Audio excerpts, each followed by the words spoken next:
എല്ലാവർക്കും നമസ്കാരം. ഇന്ന് എല്ലാ ഹിന്ദുക്കളും അയ്യപ്പൻ്റെ സ്വർണം എങ്ങനെ നഷ്ടപ്പെട്ടു, അതാര് കെട്ടുകൊണ്ടുപോയി എന്ന് അന്വേഷിക്കുന്ന ഒരു കാലമാണ്. എനിക്ക് ചോദിക്കാനുള്ളത് മറ്റൊന്നാണ്. ശബരിമലയിൽ കുടിയിരുത്തിയിരുന്ന മഹിഷി എവിടെ പോയി?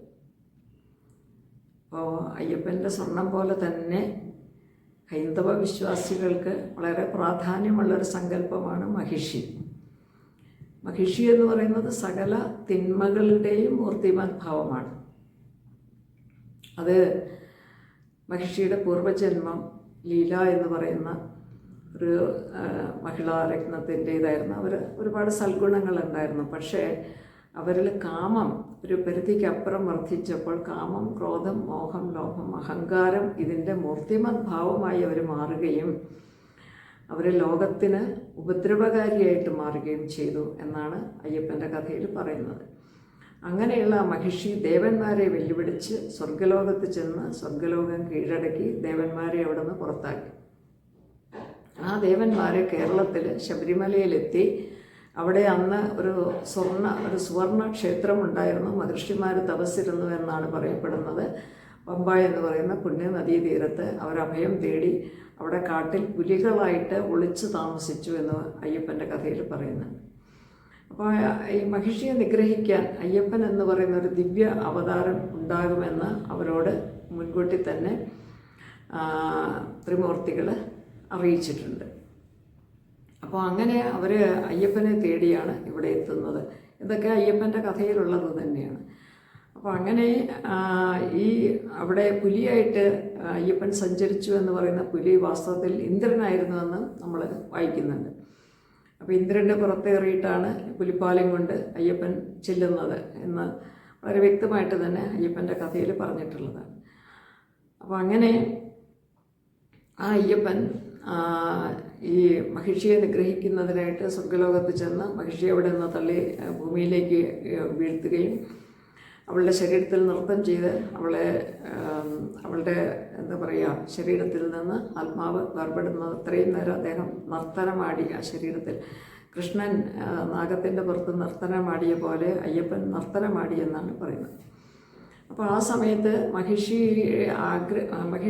മരിക്കുന്നതിന് മുമ്പേ ചോദിച്ച വരം എനിക്ക് അങ്ങയുടെ ഭാര്യയായിട്ട് ജീവിക്കണമെന്നാണ്. പക്ഷേ മഹിഷിയുടെ ഈ മോഹം കൊണ്ട് തന്നെയാണ് മഹിഷി ഒരു ജന്മം മുഴുവനും ഒരുപാട് ദ്രോഹങ്ങൾ ചെയ്തത്. അപ്പോൾ അവളെ വധിക്കുമ്പോൾ അവരുടെ ശരീരത്തെ മാത്രമേ വധിക്കാൻ സാധിക്കുകയുള്ളൂ, ആത്മാവിനെ വധിക്കാൻ സാധിക്കില്ല. അപ്പോൾ ആത്മാവിന് സാധാരണ ഈശ്വരീയമായിട്ടുള്ള അവതാരങ്ങൾ ഒരു ആത്മാവിനെ, ഒരു ശരീരത്തെ വധിക്കുമ്പോൾ ആത്മാവിനെ മോക്ഷം കൊടുത്ത് പ്രപഞ്ചത്തിലെ പോസിറ്റീവ് എനർജിയിലേക്ക് ലയിപ്പിക്കുകയാണ് ചെയ്യുന്നത്. അതിനെ നമ്മൾ കല്യാണം എന്ന് പറഞ്ഞാൽ മംഗളകരമായിട്ടുള്ളതെന്നേ അർത്ഥമുള്ളൂ. അതുപോലെ തന്നെ അയ്യപ്പൻ്റെ പോസിറ്റീവായിട്ടുള്ള ശക്തിയിലേക്ക് മഹിഷിയുടെ ശക്തിയെ ലയിപ്പിക്കേണ്ടതുണ്ട്. പക്ഷേ അയ്യപ്പന് മഹിഷി അത് ആഗ്രഹിക്കുന്നില്ല, മോക്ഷം ആഗ്രഹിക്കുന്നില്ല. അപ്പോൾ അവൾ ഭാര്യയായ പദമാണ് ചോദിക്കുന്നത്. അപ്പോൾ അയ്യപ്പൻ പറയുന്നത് ഈ നൂറ്റാണ്ടല്ല, ഈ യുഗം അവസാനിക്കുവോളം നീ തപസ്സനുഷ്ഠിക്കേണ്ടതുണ്ട്. കാരണം നീ ചെയ്ത ദുഷ്കർമ്മങ്ങളുടെ പാപഫലം തീരേണ്ടതുണ്ട്. കർമ്മഫലം അവനവൻ തന്നെയാണ് അനുഭവിക്കേണ്ടത്.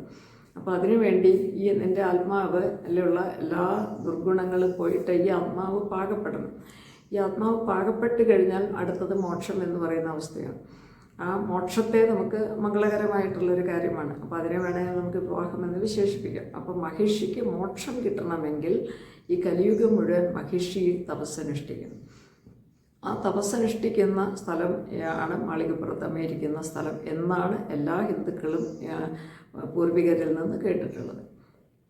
അപ്പോൾ മഹിഷി അവിടെ തപസ്സിരിക്കുമ്പോൾ നമ്മളവിടെ ചെന്ന് കഴിഞ്ഞാൽ അമ്മ രൂപത്തിലാണ് മഹിഷിയെ കാണുന്നത്. കാരണം സകല ദുർഗുണങ്ങളെയും ഉപേക്ഷിച്ച് തപസ് ഇരുന്ന് മോക്ഷത്തിലേക്ക് പോകാൻ വേണ്ടി അയ്യപ്പൻ്റെ സമീപം ഇരിക്കുകയാണ്.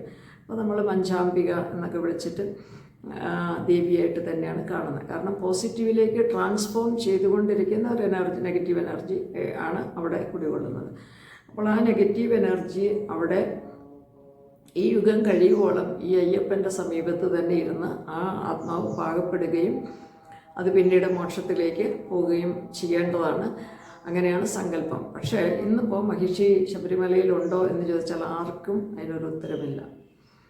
കാരണം മഹിഷിയുടേതായ സങ്കല്പത്തിൽ വെച്ചിരുന്ന സ്ഥലം ഇപ്പോൾ അതിനെ മറ്റൊരു ദേവീ സങ്കല്പത്തിലാണ് നമ്മൾ കാണുന്നത്. അപ്പോൾ മഹിഷിയെ ഈ ശബരിമലയിൽ നിന്ന് കുടിയൊഴിപ്പിച്ച് വിട്ടോ അല്ലെങ്കിൽ മഹിഷിക്ക് കൊടുക്കേണ്ടതായ പുണ്യം ക്രിയകളും ഒന്നും അവിടെ ചെയ്യുന്നില്ല എങ്കിൽ മഹിഷി തീർച്ചയായിട്ടും അതിനെ കുടിയിരുത്തുകയാണ് ചെയ്യുക. അപ്പോൾ നമ്മൾക്കറിയാം, ദുരാത്മാക്കളെ കുടിയിരുത്തിയിട്ട് അതിന് പൂജകൾ ചെയ്യണം. എന്നാൽ മാത്രമേ അതൊരു സ്ഥലത്ത് ഒതുങ്ങിയിരിക്കുകയുള്ളൂ. അല്ലെങ്കിൽ അതിന് ശരീരമില്ല, മറ്റ് മനുഷ്യരുടെ ശരീരങ്ങളിൽ ബാധിച്ച് മറ്റു മനുഷ്യരെ കൊണ്ട് ഒരുപാട് തിന്മകൾ ചെയ്യിച്ച് ലോകത്ത് ഒത്തിരി പ്രശ്നങ്ങൾ സൃഷ്ടിക്കാൻ ഈ നെഗറ്റീവ് എനർജിക്ക് സാധിക്കും. അപ്പോൾ ആ വിശ്വാസം എല്ലാവർക്കും, എല്ലാ മനുഷ്യർക്കും തന്നെ ഉള്ളതാണ്. അപ്പോൾ മഹിഷി എന്ന് പറയുന്ന നെഗറ്റീവ് എനർജിയെ അതിന് പറഞ്ഞിട്ടുള്ള കർമ്മങ്ങളോടുകൂടി അതിനെ കുടിയിരുത്തിയിട്ടുണ്ടോ, അതെയോ അതിനെ ഭൂതത്തിനെ കുടത്തുറന്ന് വിട്ട പോലെ അഴിച്ചുവിട്ടിട്ടുണ്ടോ? അങ്ങനെയാണെങ്കിൽ ആ നെഗറ്റീവ് എനർജി ഈ ലോകത്ത് കാമം, ക്രോധം, മോഹം, ലോഭം, അഹങ്കാരം, ബുദ്ധിനാശം എന്ന് പറയുന്ന അവസ്ഥകളിലേക്ക് നിരവധി മനുഷ്യാത്മാക്കളെ എത്തിക്കും എന്നുള്ളതിന് യാതൊരു സംശയവുമില്ല. അപ്പോൾ ആ മഹിഷിയുടെ ആത്മാവിനെ പുണ്യവൽക്കരിക്കണമെങ്കിൽ അതിനെ തിരിച്ചു പിടിച്ച് കുടിയിരുത്തുക എന്ന് പറയുന്നത് എളുപ്പമുള്ള കാര്യമാണോ എന്നൊക്കെ ആചാര്യന്മാർ ചിന്തിക്കേണ്ടതാണ്. മഹിഷി എവിടെയുണ്ടോ, മഹിഷിയെ അങ്ങനെ ഒഴിപ്പിക്കാവുന്നതാണ്. മഹിഷി ഇല്ല എന്ന് പറഞ്ഞാൽ ഇല്ലാതാകുമോ? അതേ മഹിഷിയെ കുടിയിരുത്തി ഇപ്പോഴും അവിടെ പൂജകളും കാര്യങ്ങളും മഹിഷിക്ക് വേണ്ടി ചെയ്യപ്പെടുന്നുണ്ടോ? ഇതൊക്കെ അന്വേഷിക്കാൻ ഭക്തന്മാർക്ക് അവകാശമുണ്ട്. അറിയാൻ ആഗ്രഹമുള്ള ഒരുപാട് ഭക്തന്മാരുണ്ട്. അപ്പോൾ അതുകൊണ്ടാണ് ഞാനിത് ഈ ചോദ്യം ഉയർത്തുന്നത്. മഹിഷി അവിടെ ഉണ്ടോ ഇല്ലയോ? അതേ മഹിഷിയും ഈ പറഞ്ഞ മാതിരി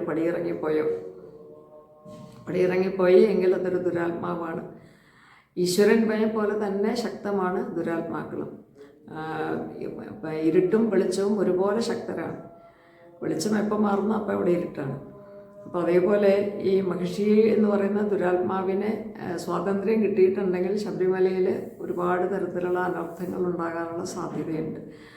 അപ്പോൾ ശബരിമലയിൽ ഇന്ന് നമ്മൾ കാണുന്നതും കേൾക്കുന്നതും എല്ലാം വലിയ അനർത്ഥങ്ങളാകുന്ന കാര്യങ്ങളാണ് നമ്മൾ കാണുകയും കേൾക്കുകയും ചെയ്യുന്നത്. പക്ഷേ അയ്യപ്പൻ കുടിയിരിക്കുന്നത് ഭക്തരുടെ ഉള്ളിലാണ്. അതിൽ അയ്യപ്പനെക്കുറിച്ച് എന്തെല്ലാം തെറ്റിദ്ധാരണ പരത്തുന്ന ചരിത്രങ്ങൾ, പുതുചരിത്രങ്ങൾ, കള്ളച്ചരിത്രങ്ങൾ ഉണ്ടാക്കിയാലും അയ്യപ്പൻ ഹൈന്ദവ ജനതയ്ക്ക് കലിയുഗവരതനാണ്. കലിയുഗത്തിലെ തിന്മകളിൽ നിന്ന് രക്ഷിക്കാൻ വേണ്ടി ജന്മമെടുത്തിട്ടുള്ളതാണ് അയ്യപ്പൻ. അപ്പോൾ കലിയുഗത്തിൽ എന്ന് പറയുന്ന കലിയുഗത്തിൻ്റെ പ്രത്യേകത 5 കാര്യങ്ങളിലൂടെയാണ് മനുഷ്യനെ നശിപ്പിക്കുന്നത്. അതായത് മദ്യം, മാംസം, വ്യഭിചാരം, അതുപോലെ ചൂതുകളി, സ്ത്രീകളോടുള്ള അമിതമായിട്ടുള്ള താല്പര്യം, ഇങ്ങനെയുള്ള കാര്യങ്ങളിലൂടെയാണ് സ്വർണം. 5 കാര്യങ്ങളാണ്. അപ്പോൾ ഈ 5 കാര്യങ്ങൾ എന്നെടുത്ത് നമ്മൾ അനലൈസ് ചെയ്ത് നോക്കിയാൽ തന്നെ മനസ്സിലാകും കേരളത്തിൽ നടക്കുന്ന അല്ലെങ്കിൽ ഭാരതത്തിൽ നടക്കുന്ന ഏതാണ്ട് 90% കാര്യങ്ങളുടെയും പുറകിൽ ഈ ഏതെങ്കിലും ഒരു ഘടകത്തിന് പ്രാധാന്യമുണ്ട്. അപ്പോൾ ഇതിൽ നിന്ന് വേറിട്ട് നിൽക്കണമെങ്കിൽ സജ്ജനങ്ങളായിട്ട് ജീവിക്കുന്ന ആൾക്കാരുമുണ്ട് ഏത് കാലത്തും. അപ്പോൾ അവർക്ക് ഇതിൽ നിന്ന് മാറി നിൽക്കണമെങ്കിൽ അയ്യപ്പൻ്റെ വ്രതം എടുക്കുക. 41 ദിവസം മത്സ്യം ഉപേക്ഷിക്കുക, മാംസം ഉപേക്ഷിക്കുക, സ്ത്രീ സമ്പർക്കം ഒഴിവാക്കുക, ചൂതുകളി, മദ്യപാനം അതെല്ലാം മാറ്റി നിർത്തി അവർ വ്രതം നിഷ്ഠ എടുത്തു കഴിഞ്ഞാൽ എല്ലാ ഈ ആർഭാടങ്ങളും ഉപേക്ഷിച്ച് 41 ദിവസം ഇരുന്നാൽ ഒരിക്കലും അവരെ കലി എന്ന് പറയുന്ന ആ ദുഷ്ടശക്തി, നെഗറ്റീവ് എനർജി ബാധിക്കുകയില്ല.